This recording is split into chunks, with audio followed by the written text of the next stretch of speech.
Guild Wars 2's Heal Scourge, probably one of the most contentious class in with elite to casual raiders trying to figure out where its place was in raiding, kind of ostracized and looked down on over so many years, but due to the patch, the June and July balance patches, we've seen it become viable in so many different ways.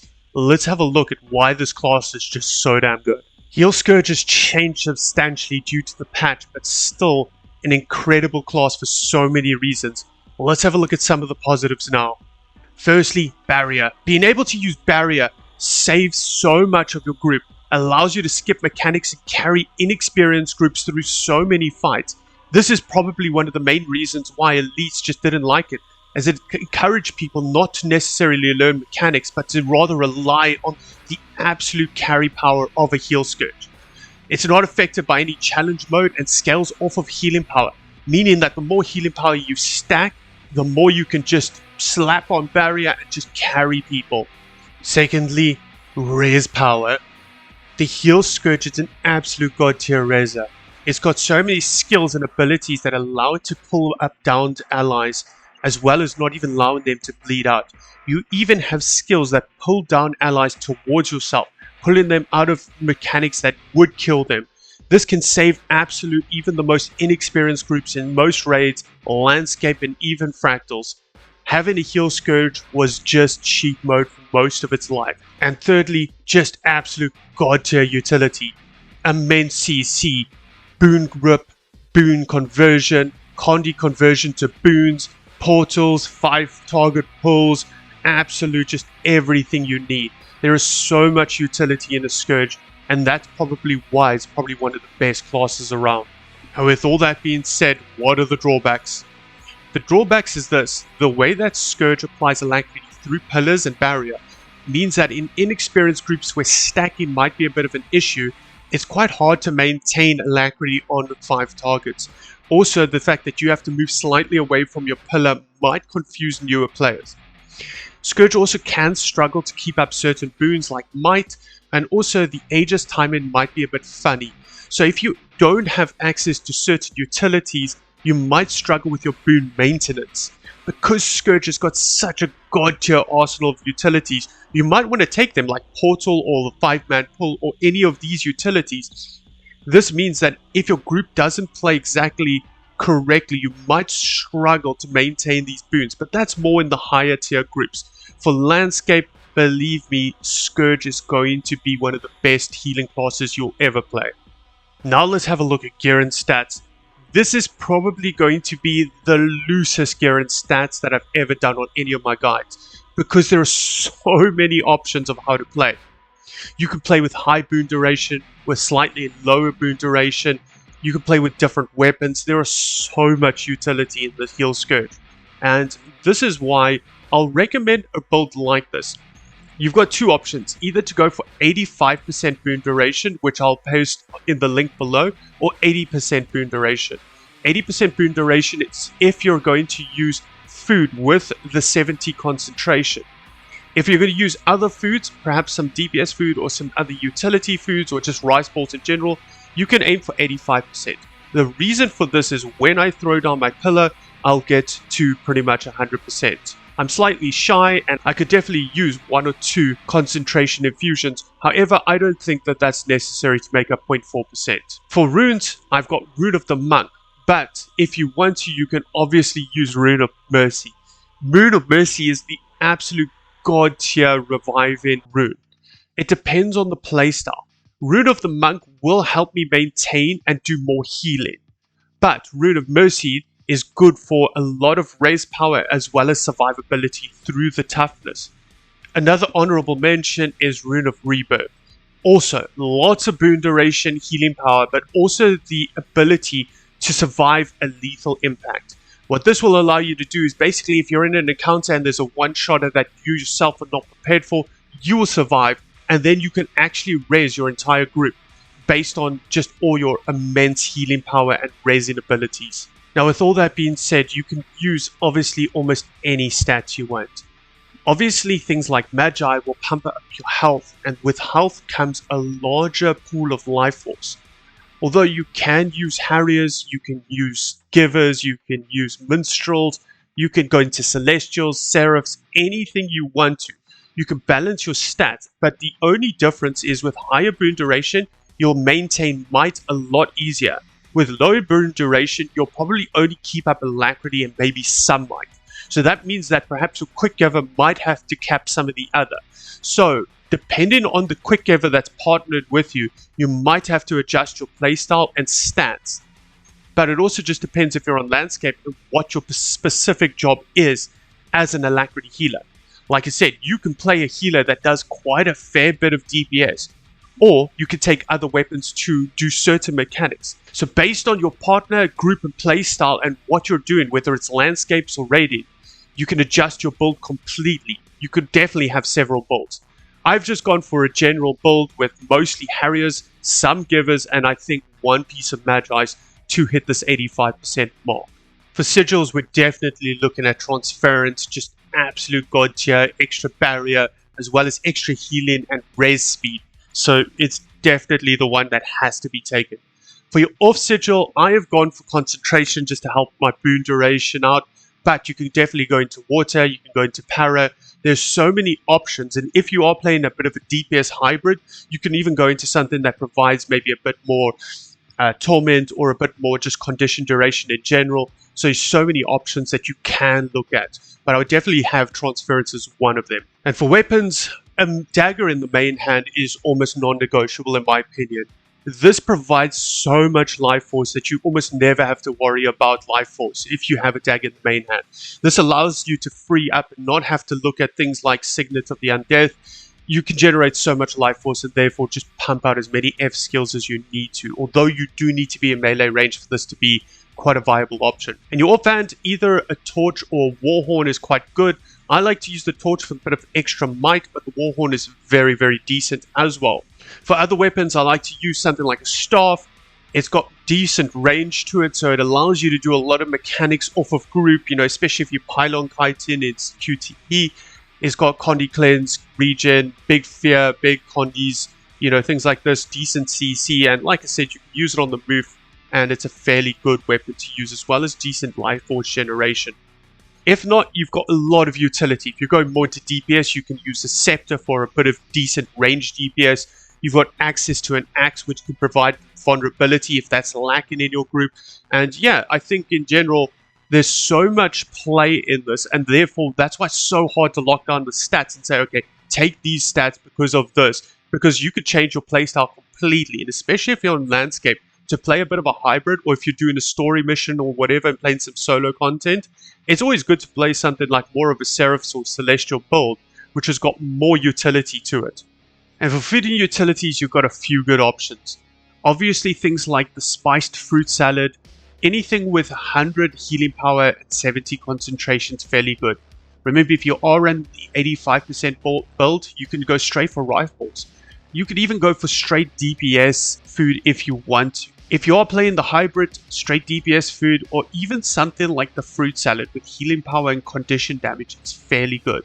And for utilities, there's either two ways to go. Either you can go for something like the Bountiful Maintenance Oil or some other maintenance oil that provides you with some concentration. Just depends on what build you're running, if you're running a high boon duration build or not, or if you're using concentration sigils or not. Perhaps you went for parasigils and you're struggling for your boon uptime. Therefore, these maintenance oils could be fairly good to go for. Another option for utility are the Sharpening Skulls. What these do is when you revive an ally, you and the ally basically get a small amount of extra stats. This is fairly good as most heal scourges are just raising continuously. So what you're doing is you're basically increasing everybody's stats for some decent DPS output. And now I've got the tough task of taking you through the trait tree. There are a couple of options to have a look at. This is the general tree that I would use as a heal scourge. First of all, let's look at blood magic. Now in column 1, even though there's so many decent options here, number 1, Lesser Well of Blood is so good. Every time you revive an ally, you basically cast a Lesser Well of Blood on them, which basically means that you're increasing their revive, you're healing, and also you're doing an AoE heal. This allows you to basically res an AoE down party, which is part of why Heal Scourge is so good. So basically, I'll explain later, but you pull them all in, you start to revive one, and all of them end up getting revived at the same time. This is just absolute god tier. Now in column 2, most players will use Vampiric Presence. It's just a lifesteal to your subgroup, and that is just a way to keep everybody topped off. Remember, you don't do very good healing as a heal Scourge, so you're providing barrier and you're allowing them to heal themselves passively through things like Vampiric Presence, and therefore it's pretty much one of the best options. But you can definitely have a look at Life from Death. What this does is when you exit Shroud, you basically increase your healing and you do a bit of a burst heal. You definitely can also have a look at Banshee's Wail if you're doing solo content and you're using the Warhorn. There are a few good effects, but generally I would look at the other two more for group content, especially Vampiric Presence. And in column 3, there's only one choice. Even though the other two might be interesting, Transfusion is the god tier ability, allowing you to pull 5 targets from 600 range across over 9 pulses, reviving 1% per pulse. This ability allows you to pull downed allies to you. Remember, we have so many ways of reviving with our lesser Well of Blood and also our Well of Blood in general. Throwing down both of those and then reviving will mean that 5 targets can be pulled up in seconds. This ability is absolute god tier and probably the reason why Heal Scourge was so hotly debated for so long. And now into our second trait tree, Soul Reaping. Now in column 1 there's 2 ways to go. You can either go for an Yielding Blast, which means every time I throw down a pillar, I'm providing 2 stacks of vulnerability for 10 seconds.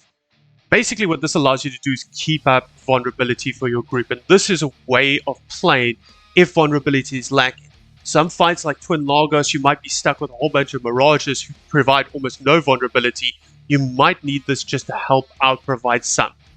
But if you don't struggle with vulnerability in your group and you use Staff quite often, Soul Marks is a fairly good way to go then.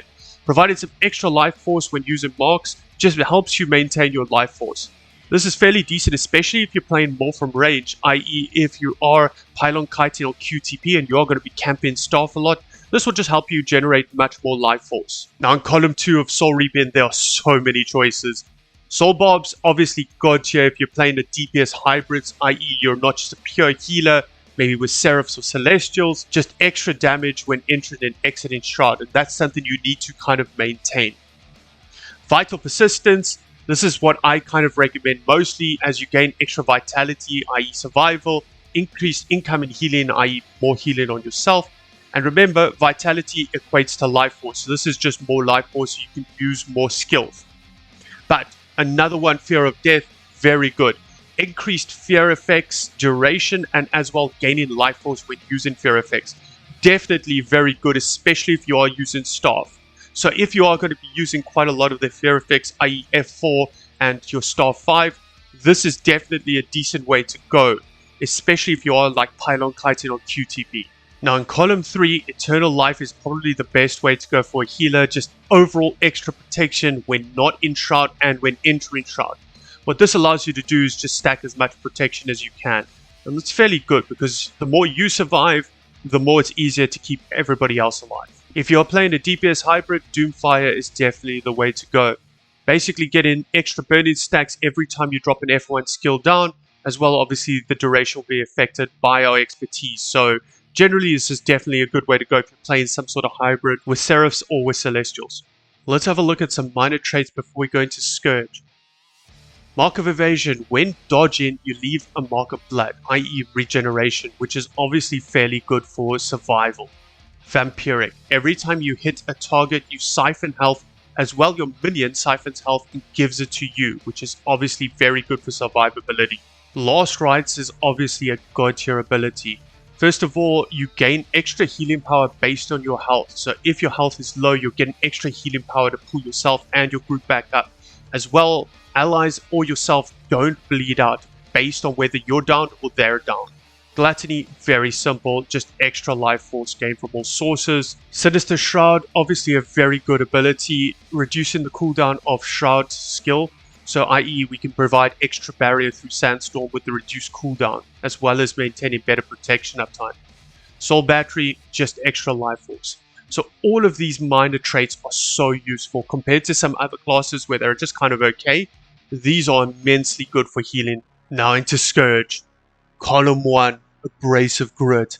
Absolute god tier ability. Every time you apply barrier, you remove a condition as well as granting 2 stacks of might.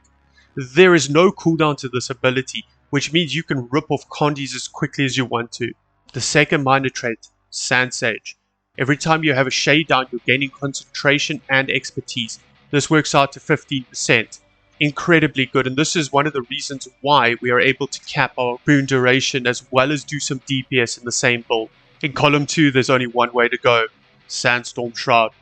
Gaining some extra barrier as well as an explosion that damages all targets around.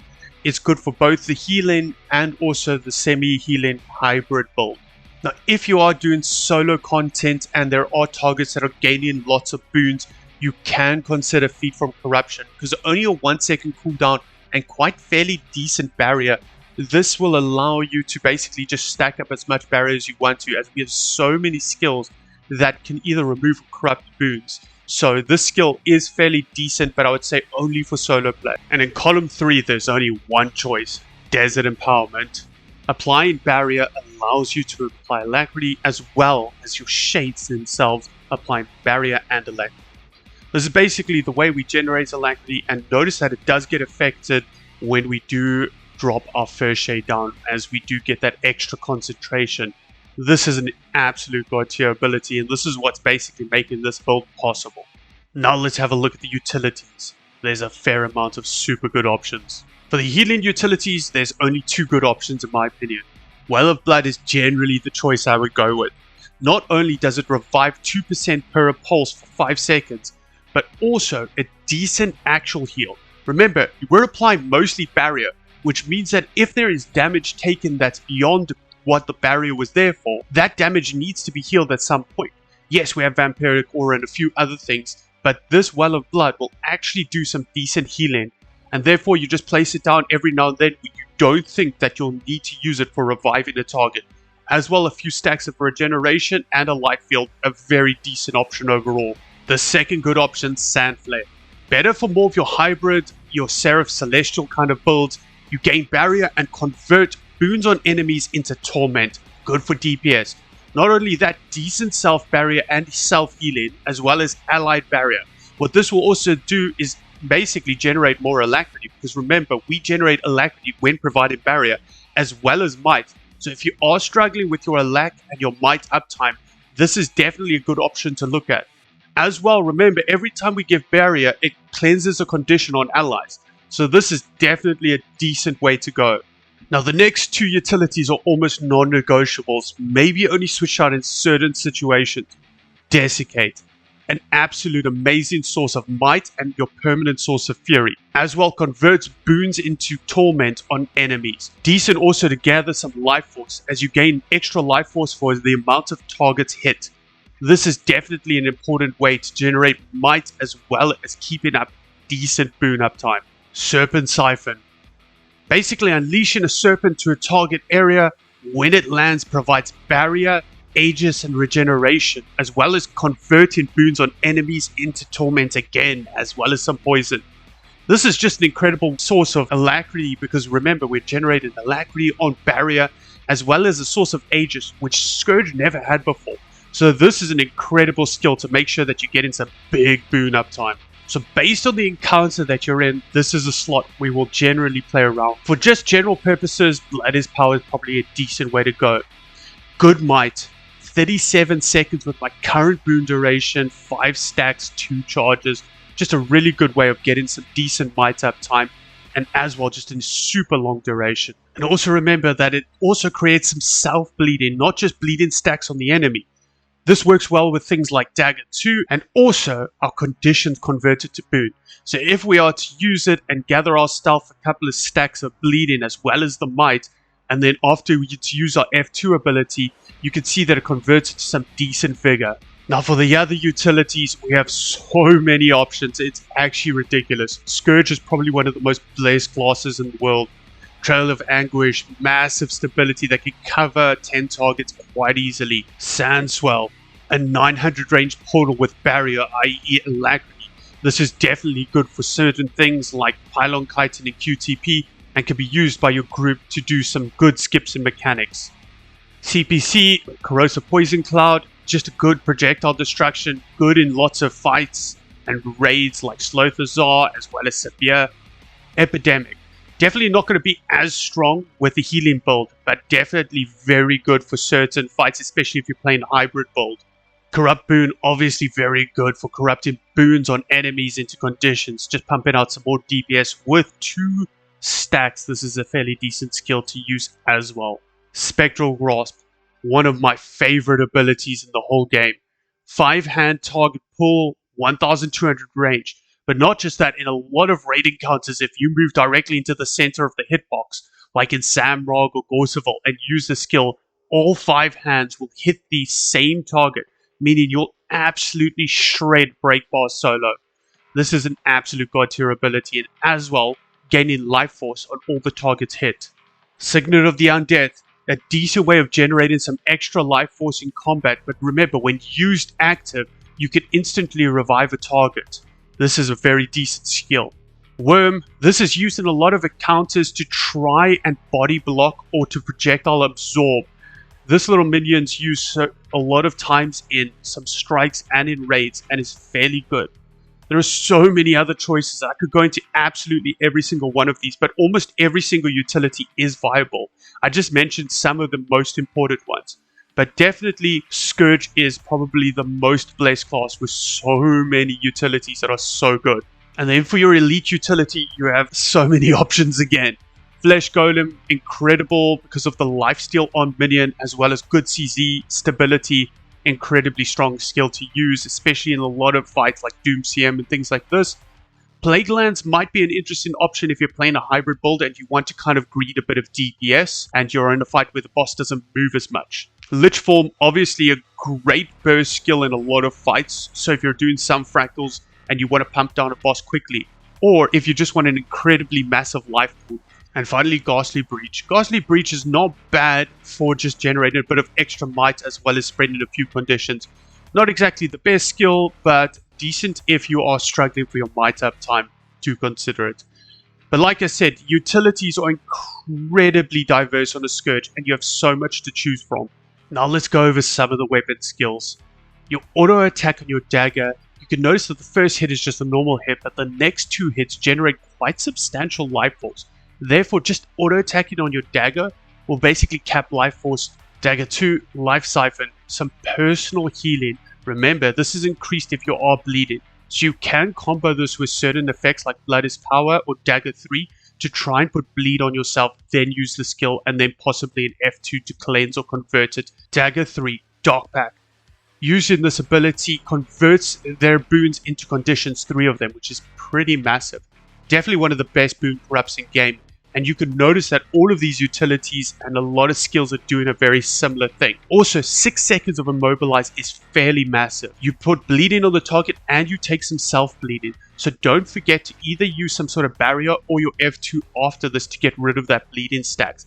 Also a decent way of generating some life force. Now obviously for offhand, I recommended either the Torch or the Warhorn. So let's have a look at them both quickly.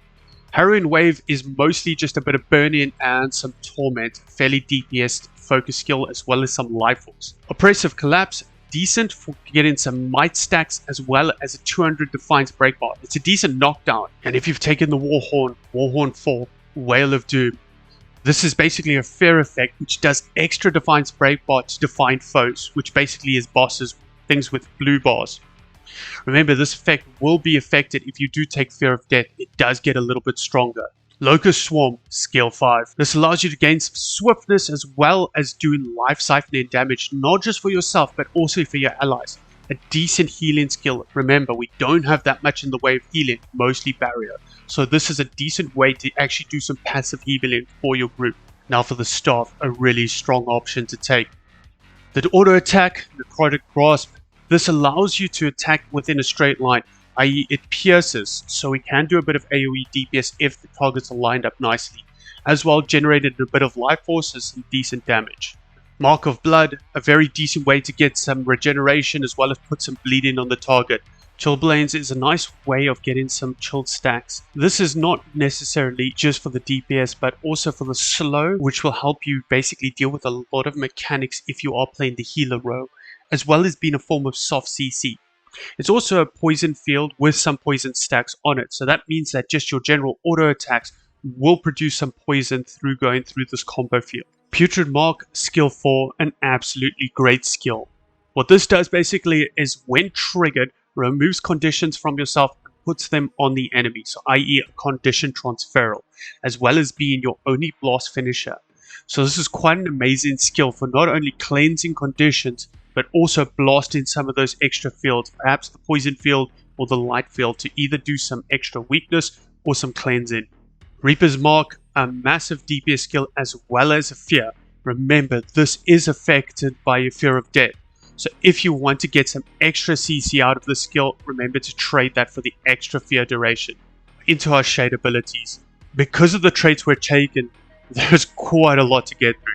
First of all, minor damage. Barrier, which is going to provide Alacrity, Torment, and we've chosen the vulnerability stacks. If you don't trade it, obviously it's not going to be there. We're damaging up to 3 targets while providing boons for 5 targets. This is basically your bread and butter. You should always make sure that there's at least one shade down, i.e. you have one yellow dot here. They will regenerate every 8 seconds, so make sure that you're using them to at least have one up. You need that for the concentration and the expertise, so regardless of whether you're playing the DPS variant or the straight pure healer variant, having at least one of these up is paramount. You can obviously drop as many as you need to. Before we look at any of the other skills, all these F skills to the right of the dots, you have to know that you and your shade act as pillars to produce those effects. But the actual shade itself only produces its own effect. Now this seems complicated, but I'll try to explain it. If I throw the shade down on myself, I will get the Alacrity, the Barrier, and the Might. But if I place the shade far away from myself, I will not gain those effects, i.e. because I'm not covering myself with them, so I'm not receiving the barrier, therefore none of the Alacrity and Might. But when I use the F2 skill, even if there is no shade down, it will pulse from around me. All these skills pulse from you and any active shade. So that is why it's quite important when placing down shade to make sure that you get the effect from the shade, because it's 5 targets, but then move slightly away from it when using your other skills, because there are only 3 targets. This will effectively allow you to try cover 6 targets plus, or even more if you place your shades in strategic places. That's why often you'll see Scourges placing shades mostly off of group to try either do DPS or to support extra targets. With that being said, let's have a look at the rest of the skills. Nefarious Favor, this is basically your bread and butter skill for converting conditions into boons. I.e. this helps you keep some decent boon uptime.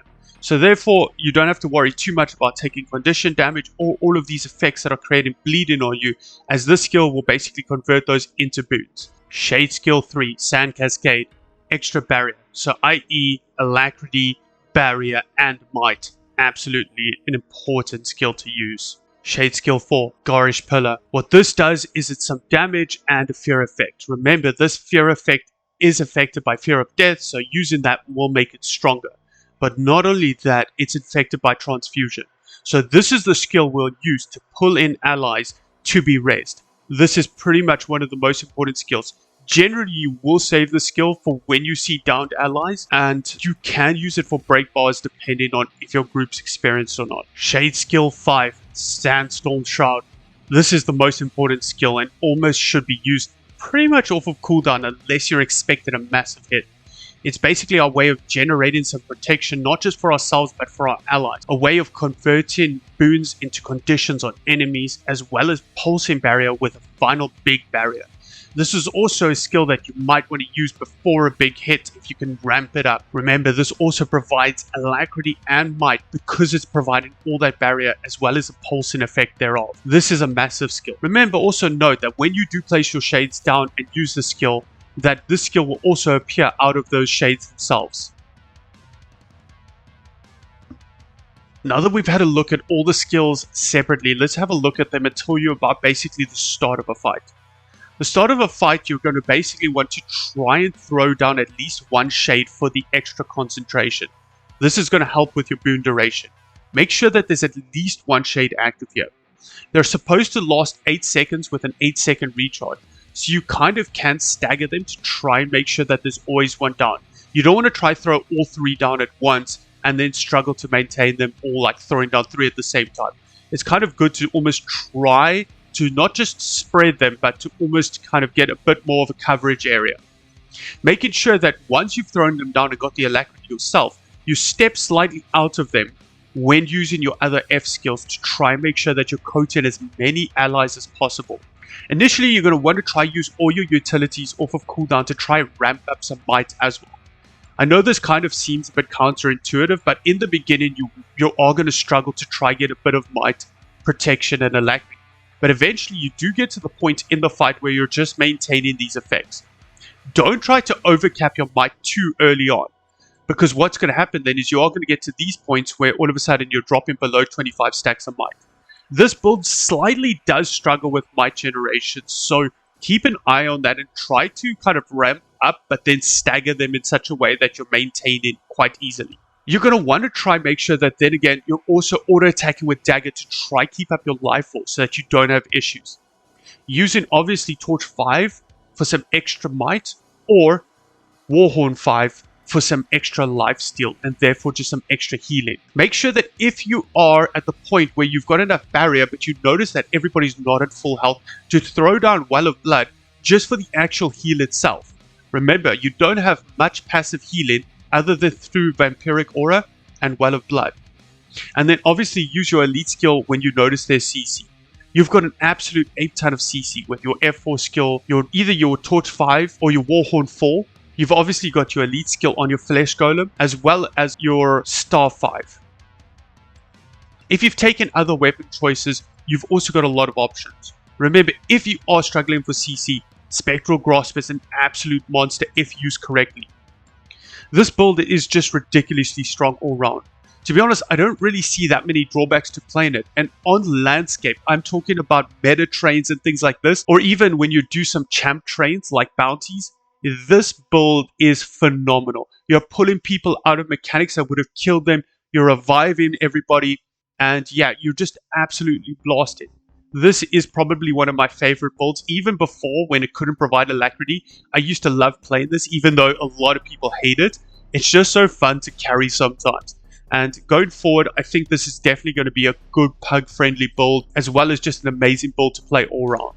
Thank you so much for watching the guide. I really hope this helped, and I'm sorry if I was too excited for this guide. To be honest, Heal Scourge is probably one of my favorite things to play, as cheeky and as bad as that sounds, but it's really just such a fun class with so much carry potential. You might get flamed a little bit in raids and such for playing it, but you know what? Stuff those people. You're going to have an absolute blast carrying, and it's going to be a real fun time. Have a good one, and see you in the next video. Cheers. For more on this build and others just like it, catch me streaming on Twitch. Stop by anytime and hang out. If you found this helpful, please subscribe and share with some friends. It will really help grow the channel.